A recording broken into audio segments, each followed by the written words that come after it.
guys! Welcome back to my channel. Thank you so much for being here. Today I'm going to be sharing with you my clips from Eforest and talking through them because it was such a life-changing event, such an enlightening experience, and the clips alone wouldn't do it justice. So I'm going to be sharing with you the clips and telling you how I felt in those moments, the realizations that I had, the conversations that I may have had, a really great interaction, how I was feeling, just everything. So I'm super stoked, and if you didn't know, Eforest is a 4-day music festival in Rothbury, Michigan, where you camp out, listen to electronic music and other selected bands. Eforest is such a production. I was there for around 4 days and I still was finding new things on the very last day. There was silent disco, there was a trading post, there were mini stages all throughout the forest. There were huge parts of the forest with millions of hammocks and people just hanging out. There was a piano in the forest that when you played it, steam came out of the top. And there were live artists painting, and you could just watch them create these huge murals of beautiful visions that they had. There were literal like cabin type things where you could go upstairs and just chill in them and just hang out with people, and there were disco balls, there was a monarch butterfly releasing, there were little gardens with little stupas and gnomes in them. I mean, it was just so incredible to look at, and there was so much stimulation. I swear they just know people are going to be on drugs, and so they have crazy light shows going on and steam all throughout the forest and just really cool art to look at and really cool installations, and they just put so much into this festival. And I feel like not a lot of other festivals are like this, where you're constantly finding new things to do inside the forest. And also the trees were so beautiful, and I got to hug trees. And anyways, I'm just going to roll the clips, and as they're playing, I'm going to talk to you guys about them. I think it'll help me remember and be in the moment and share with you the energy that I felt during that time. And let's just get into it. Roll the footage.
Oh my god, you really have the hookup. We got some Lara bars, and we got some Cliff bars, and we got some In oatmeal. case that wasn't enough, she literally has oatmeal that's already made.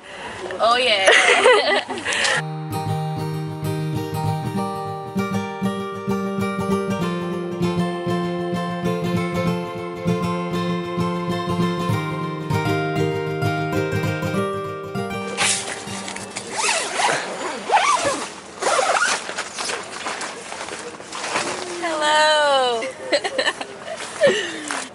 Sweat and shit.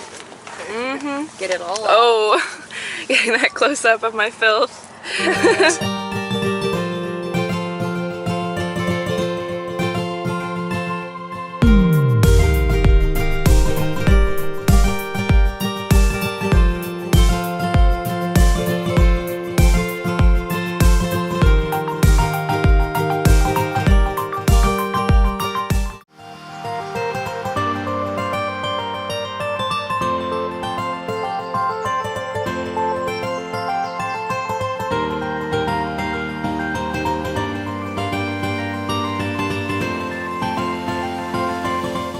So this is some of the art I was talking about. This was in a little part of the forest called Reincarnation Village. So it was all about the afterlife and what happens when you are reborn, what happens after this human existence. And I really connected with all of these art pieces. Like, I wanted to cry when I was looking at them, because when I meditate, I feel like I connect to other realms of existence, I feel without any human desire or craving. And so part of me just knows that my spirit will go on to a place where I don't have any human urges or burdens or cravings, desires, anything like that. And it's a place of complete peace, like the peace that I feel when I meditate.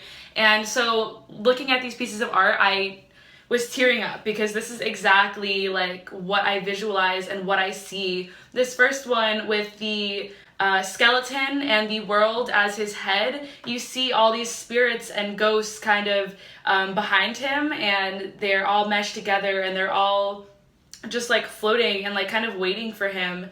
To me, it's so magical, and I'm just staring at this and like feeling the vibes all over again.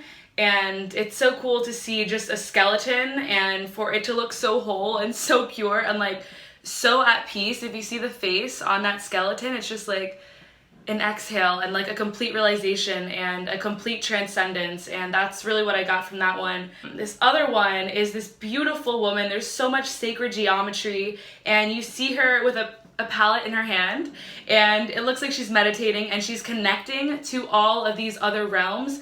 And one of my favorite parts is the ground. There are all these lotus flowers, more sacred geometry, quartz crystals, and you see the energy that this lotus flower is like serving and surging up into her being. And I feel like that's just her getting energy from this earth and creating beautiful pieces of art, you know, with the palette in her hand, letting that flow into everything that she does. And this woman also has wings, so maybe she's already, dead, or this is just like a collection of her lifetime. Like this is the totality of everything. Her existence, her physical death, and everything that she's created and manifested. And that's what I got from that one. So I was just staring at these for a very long time, and as people were walking by who were very under the influence with their wide-eyed pupils, I was just kind of like crying and like talking to them like, oh my god, do you see this? There's so much more and so much peace to feel. There's really nothing getting in the way of that peace besides our ability to see it and seek it out. And I was pretty much just tripping them out, and I'm a very fun person to be around when you're under the influence. A lot of my friends at the campsite did do acid, and one did DMT. I'm sure a lot of them did DMT. I had a really big camping group. The first day, my camp leader actually handed out Molly to everyone. I didn't take it, I didn't like accept it, but yeah, he was just like, hey, here's your free Molly. Had this huge plastic bag filled with little plastic baggies of Molly. So that was really interesting. But yeah, I just am really empathetic, and I can really get on other people's frequencies. So when everyone else around me is high, like I can hang out, you know, I can hang, I can make really good conversation. And my sister used to do Molly and acid kind of like casually when I was growing up, when I was in high school, and she would just come down to my room in the basement and just hang out with me, and I would just entertain her and trip her out and wear these like masks that my sister got from France and play really good music and talk to her about concepts and share art with her. One of my favorite things to do when people all around me are high is talk about art and like really cool ideas. So that's kind of what I was doing in the forest. And although I did not do drugs, I definitely felt high, first of all, and I also just connected with everyone who was under the influence, and it was just really, really great. The forest was a completely different experience at night from during the daytime. There were lasers everywhere constantly. There were lights projected onto everything and smoke blowing, which just made the whole thing seem so unreal.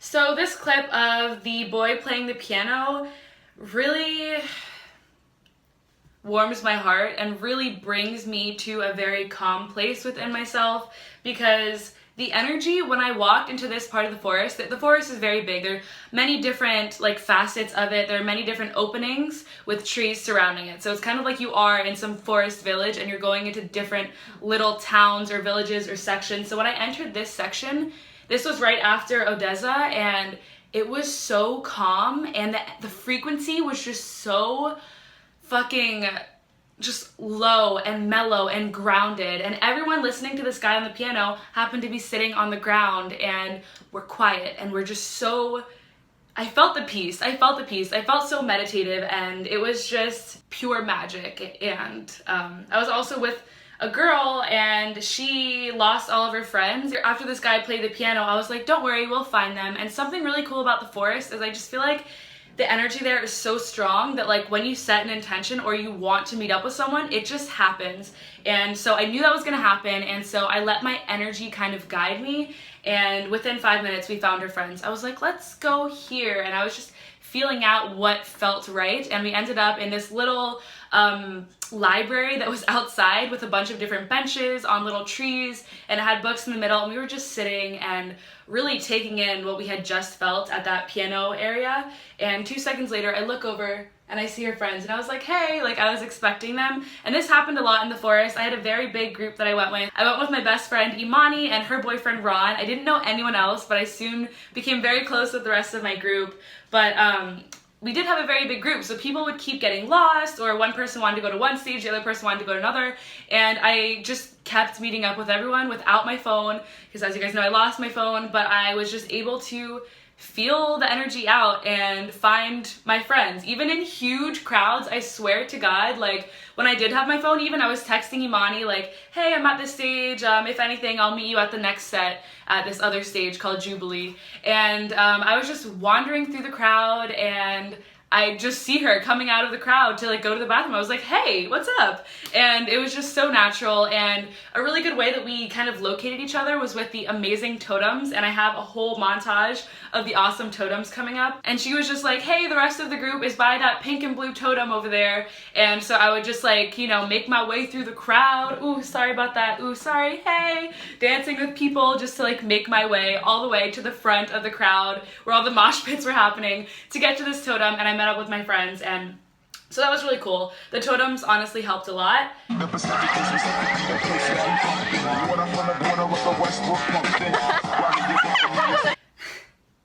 In this clip, me and the girls that I met that night were going back to their campsite that was kind of far, so we took this taxi, and I literally just felt like I was in Train Spotting or something, and we were just going to pick up drugs, because what a wild taxi, and the music he was playing and the lights, just the whole experience of it. I was like, oh my god, I just felt so high, and like I was in a movie during that point.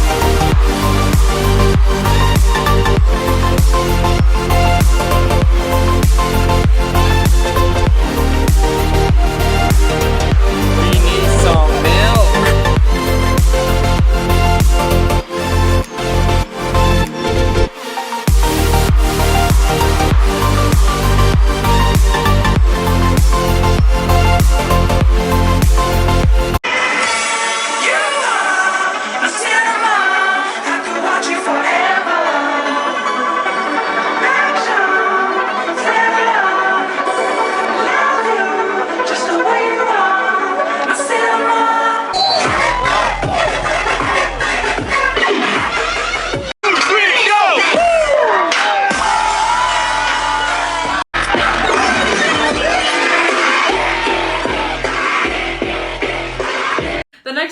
about to see is from a wedding chapel that they had inside the forest. The forest had so many random things, and this comedian basically just got people married all day long. People from the forest or actors that were there, and it wasn't real marriage, obviously. In this particular one, he was marrying a man to a turtle, and there were just actors and performers all around this chapel and all around the forest for that matter. But this next clip is of the drunk family grandma, so enjoy this. Turtle the world has seen, and I knows it's only a matter of externally being me, cause our turtle shell is a cozy home whenever we wants to hide, but the world needs us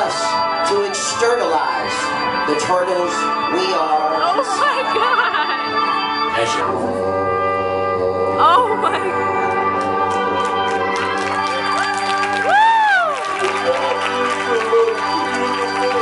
god! Have fun! Oh my god, don't drown! We have life exercises. You want? Yes!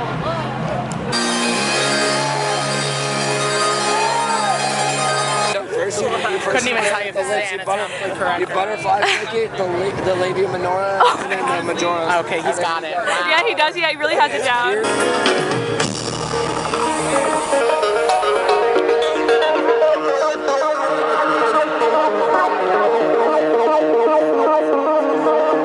These last few clips are really shitty. They're from my Polaroid camera. I have this little blue Polaroid camera that records, and so they're really bad quality, but they're still really entertaining. And this was the last day of the forest, the morning that everyone was leaving. This was on Monday after the Thursday, Friday, Saturday, Sunday festival, and people had been raging all night long. One of the most spectacular parts of the forest was the after parties, and there were just so many. Like, I was camping and I was right next to the RVs, and you would just hear music going all night long. So if you do go to Eforest, bring earplugs if you are trying to sleep, because eventually it gets annoying and people would be playing songs that you don't like or things like that. But yeah, people brought their huge amps, their huge DJ setups, and we're just going. Like, there was this one RV next to my camp that 24/7, the whole music festival, there was someone DJing and a bunch of people dancing in front of it.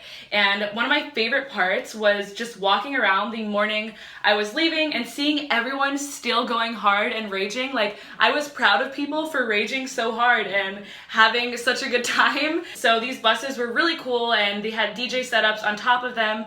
And Imani told me that there's always one bus with a DJ setup, like at every single festival, and it's just casual. But I was like, this is so freaking awesome to just have a bus and to make people feel good and to be the party anywhere that you go.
Finally give some afterthoughts and tell you my overall takeaway from the weekend. First of all, there were so many social media stereotypes of rave culture in the forest, of just headbangers and wooks and people who were just so drugged out that having a conversation with them was just like, yeah, man.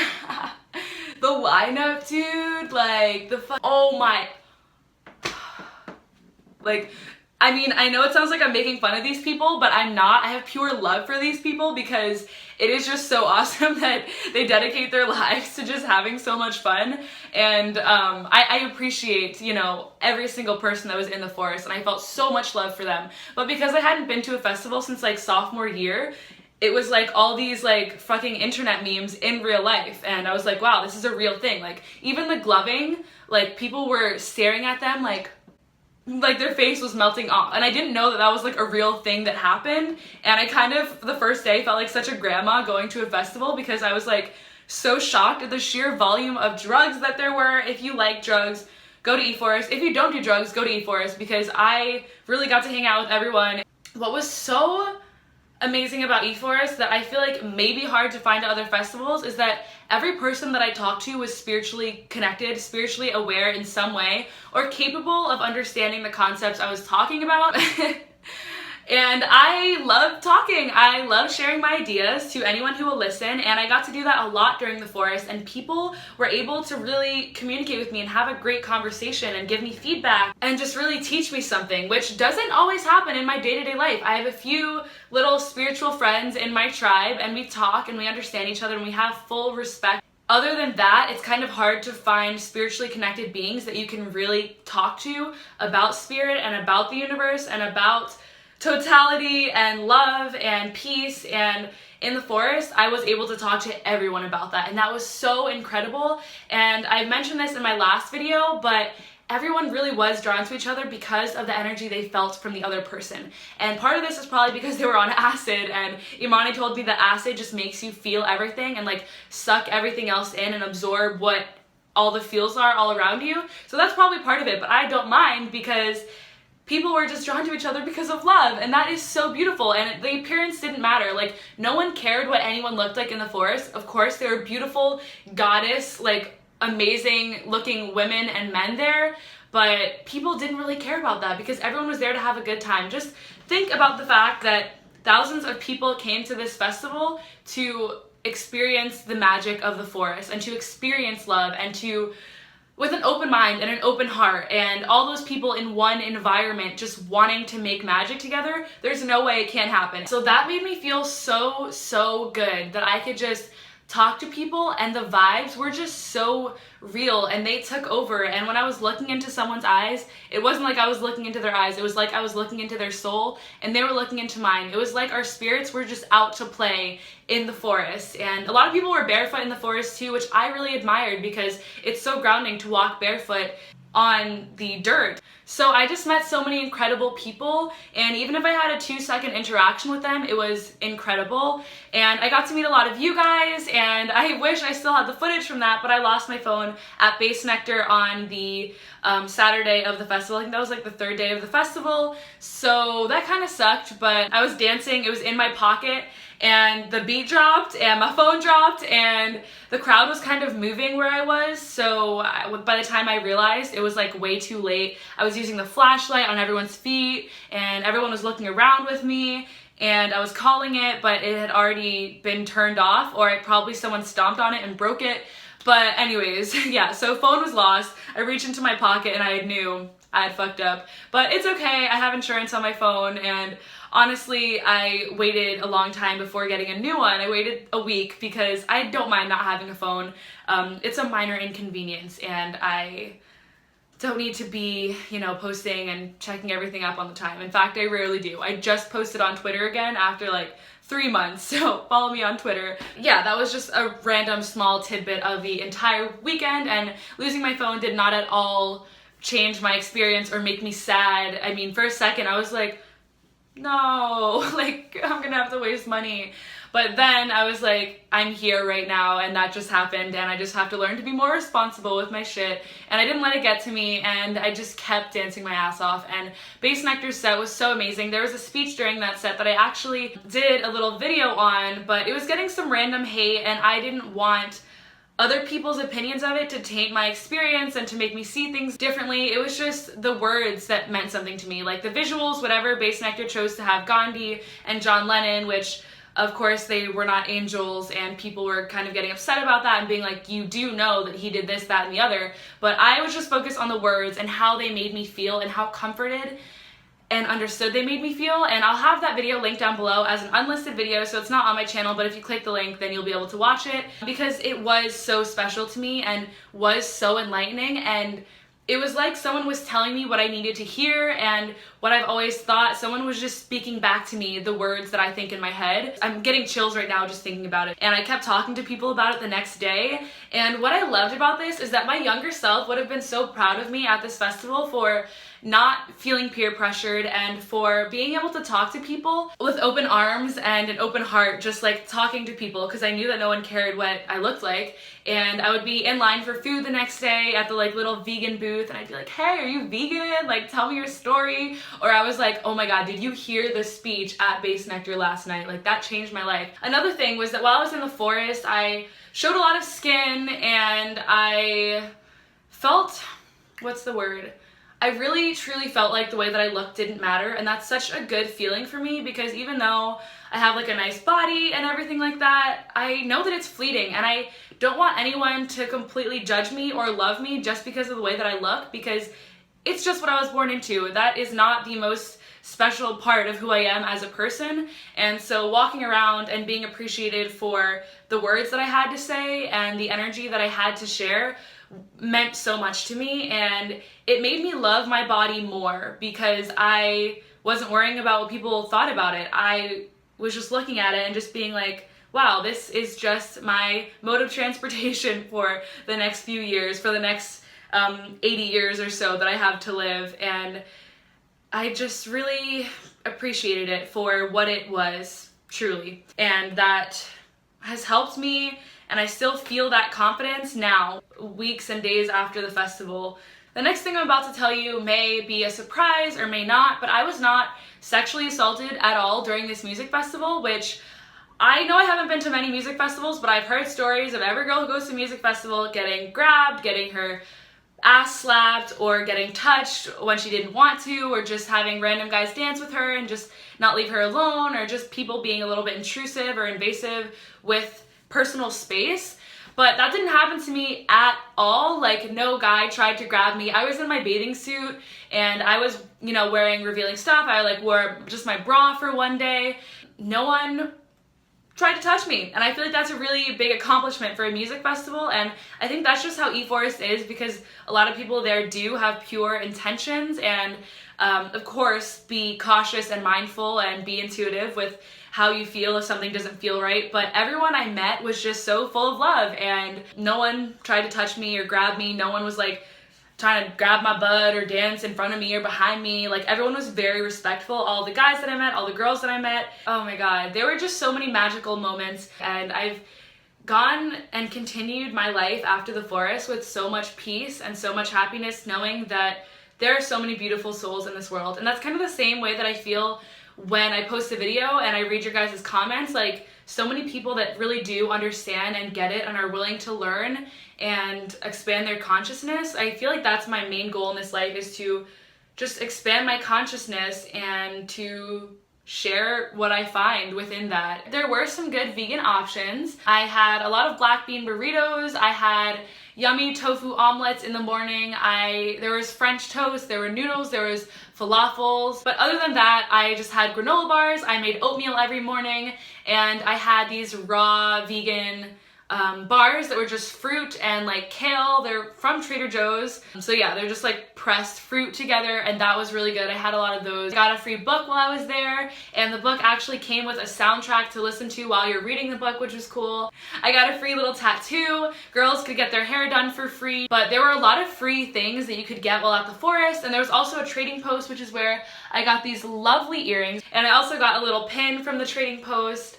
And I just don't really know what else to say besides the fact that I really struggled to put my experience into words for so long, because it felt so whole to me and so incredible and so pure and so enlightening that it really, I feel like words don't do it justice. And so finally I decided to reflect on it and share it and put it on the internet. But everything that I've said was just so much more incredible in real life, and the energy that I felt was just unbelievable and something that I couldn't put into words. And I definitely recommend going to Eforest. So thank you guys so much for watching, and I'll see you in my next video. Bye!